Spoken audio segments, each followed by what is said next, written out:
Salut tout le monde, j'espère que vous allez bien. On est de retour pour une nouvelle vidéo et ça fait vraiment plaisir. Mais aussi, au même point qu'il y a un an, le coronavirus et tout ce qui va avec. À regarder notre meilleure vie se dérouler juste devant nos yeux, sans ne pouvoir absolument rien faire. Les bars, les festivals, les musées, les restaurants ne sont maintenant qu'un lointain souvenir, et quoi de mieux pour incarner cette nostalgie omniprésente que le post-punk soviétique.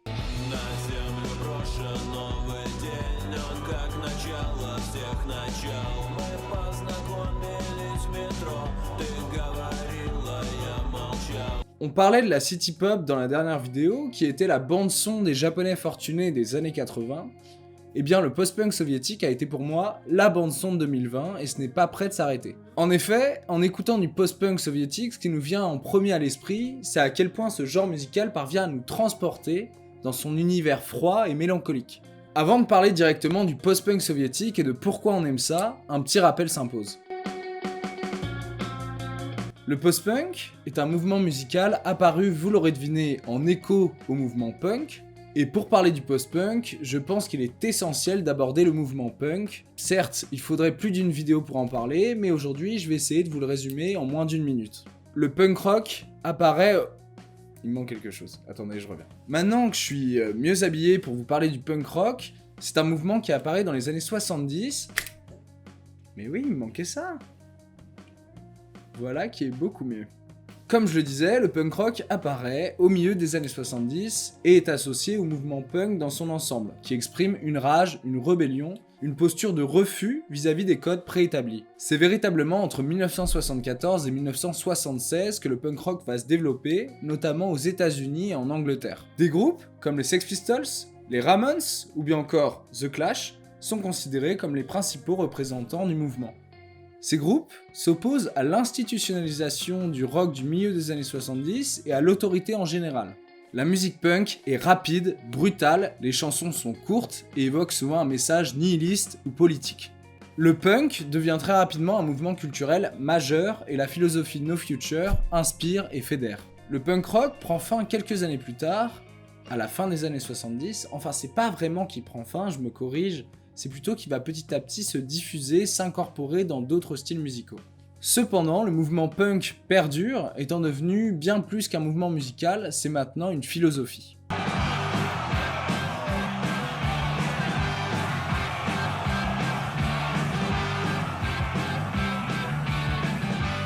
J'aurais pu parler du punk rock pendant encore des heures, mais ce n'est pas le sujet de la vidéo et il en existe déjà d'autres qui sont très qualitatifs sur le sujet et que je vous mettrai en description si vous voulez creuser encore une fois un petit peu. On revient maintenant au mouvement post-punk qui apparaît donc dans la lignée du punk. Le terme on le doit à deux journalistes musicaux, John Savage et Nick Kent. Voilà, ça c'est juste pour la petite info, vous en faites ce que vous voulez. Musicalement, les guitares saturées sont toujours bien là, mais ce qui va différer du mouvement punk rock, c'est l'ajout des synthétiseurs qui va permettre aux artistes de donner un son plus froid et travaillé.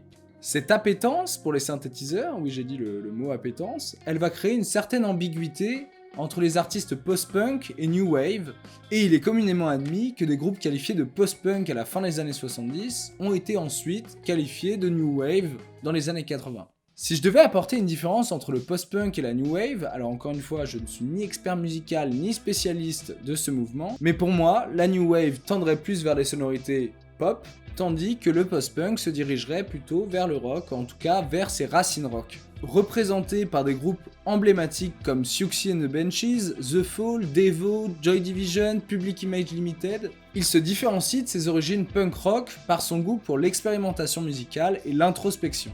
Là où le punk exprimait une rage, une rébellion qui se matérialisait par une musique brutale et violente, le post-punk expérimente, nous hypnotise et aborde des sujets plus profonds.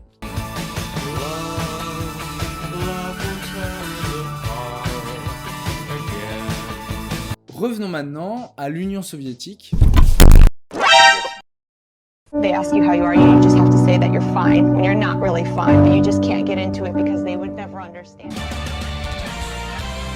Bon, revenons enfin sur l'Union soviétique pour comprendre comment un tel mouvement, une telle philosophie, a pu s'installer dans un environnement qui lui était si hostile.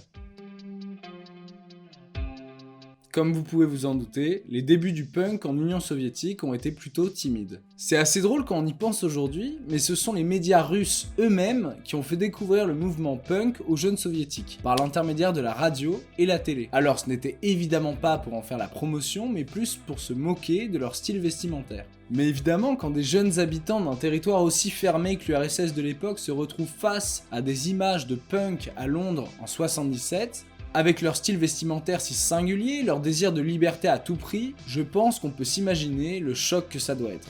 Alors le type d'info que je suis en train de vous raconter, il est assez dur à trouver, étant donné que la période punk en URSS a été très peu documentée. Cependant, un document unique est sorti en 2014, c'est une auto-interview d'un personnage célèbre du paysage punk rock soviétique, Fedi Lavrov.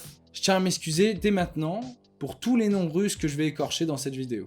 Cette vidéo, que je vous invite à regarder, est très éclairante pour nous décrire comment des jeunes peuvent s'émanciper dans un pays fermé.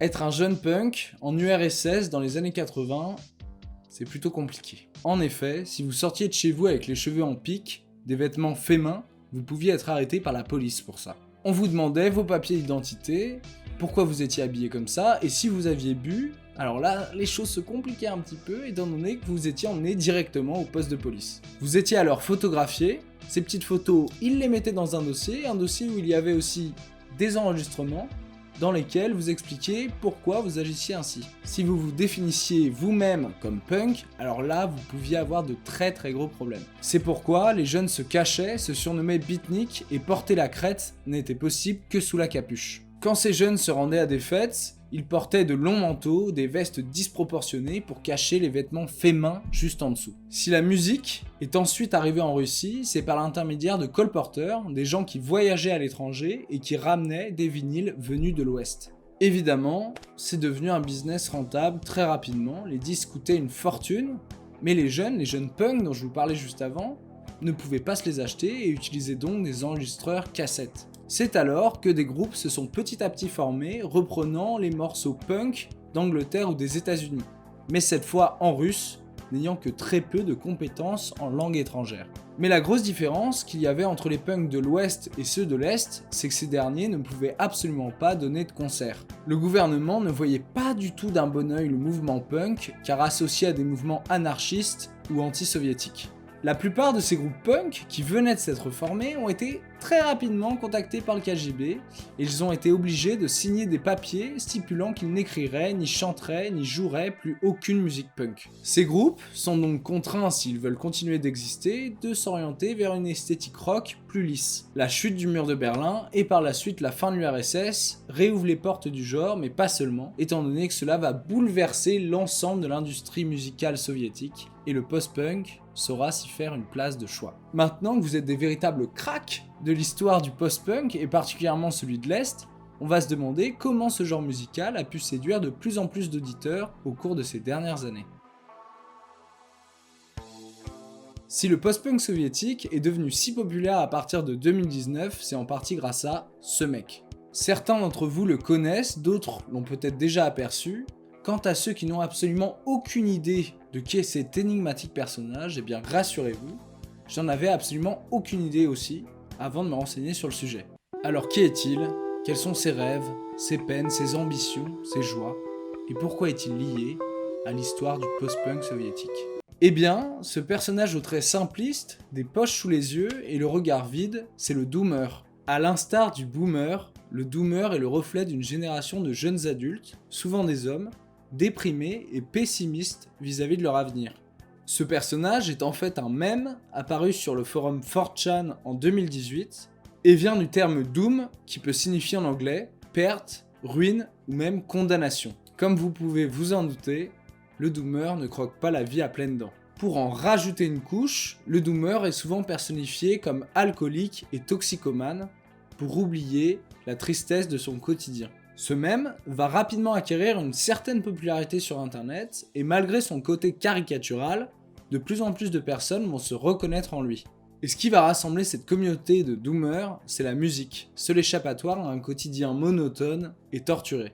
À partir de 2019, des centaines de compilations de Doomer Music vont fleurir un peu partout sur YouTube. Et si vous avez bien suivi la vidéo jusque-là, eh bien c'est le moment où le post-punk pointe le bout de son nez. En effet, quoi de mieux pour représenter cette philosophie Doomer que cette musique froide et nostalgique venue de l'Est. Mais là, il y a une question qui se pose quand même. Est-ce qu'écouter ce genre de musique alors qu'on est déjà déprimé, ça ne serait pas enfoncer le clou du désespoir? Personnellement, je pense que c'est totalement l'inverse. La Doomer Music ne permettrait-elle pas au contraire de se rassurer dans sa tristesse, d'adoucir les moments les plus rudes de la vie, pour au final aller de l'avant? C'est en tout cas les retours qui se font dans les commentaires de ces compilations de Doomer Music. Mais pourquoi le post-punk, et en particulier celui de l'Est, a été mis en avant par ces playlists?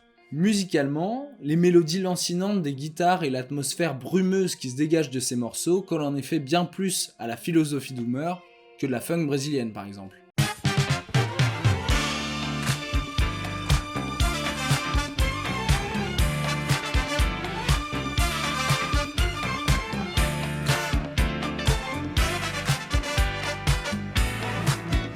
Mais pourquoi le russe? La Russie et le Doomer semblent être intimement liés.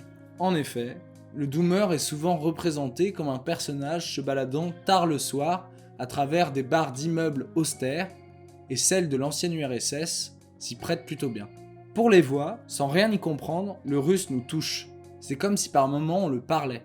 Le groupe Molchat Dama, qui est un des plus connus du genre, a d'ailleurs apporté une possible réponse. Le russe est une langue particulièrement rude qui se rapproche donc très bien d'une esthétique sombre. Et j'avoue être plutôt d'accord avec eux. En parlant de ce groupe, il est maintenant important de parler du fait que les compilations de Doomer Music ont totalement fait exploser le genre et l'ont mis sur le devant de la scène. Au moment où ces compilations de Doomer Music deviennent de plus en plus populaires, certains groupes vont sortir du lot. Molchat Dama notamment, attention à ne pas se tromper sur la prononciation. Как правильно, молчат дома или молчат дома? Молчат дома. Как часто название группы произносят неправильно? Всегда. 90%. Moi, personnellement, je n'aurais jamais osé écorcher leur nom, mais bon, on n'est pas tous parfaits. Ça serait le groupe Molchat Doma. Je pourrais en citer d'autres, comme Ploho ou bien Bouerak, qui ont su se forger petit à petit une solide réputation et faire des tournées partout en Europe, voire dans le monde pour Molchat Dama, qui avait prévu une tournée aux États-Unis en 2020, ainsi que les grands festivals. Cependant, YouTube et ses compilations ne vont pas être le seul booster de la popularité du post-punk soviétique. Et oui, TikTok a encore frappé. Dans ma vidéo concernant la city pop, qui s'affiche juste ici et que je vous encourage à aller voir, j'avais déjà évoqué le fait que TikTok pouvait avoir une immense influence sur la popularité d'un genre musical. Et c'est encore une fois le cas ici. Cependant, alors que dans la vidéo sur la city pop, il n'en était ressorti que du positif, c'est plus nuancé pour le post-punk soviétique. En effet, les musiques de post-punk soviétique ont particulièrement été utilisées dans les TikTok, notamment Sudno de Molchat Dama.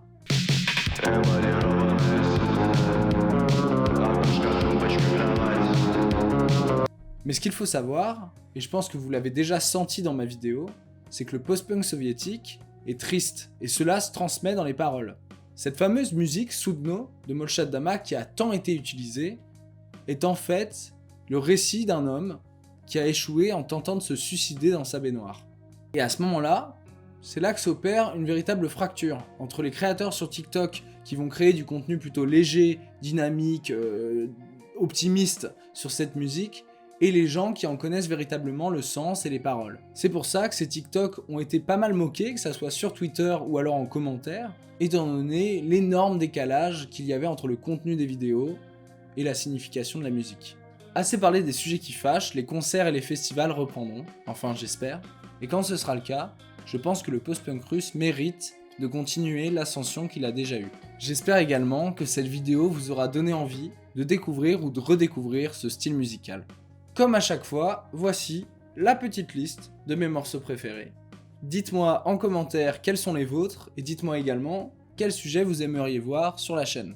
Alors c'est le moment où il faut liker, partager, commenter la vidéo, abonnez-vous également à la chaîne si ce n'est pas déjà fait. En attendant, prenez soin de vous et à très vite.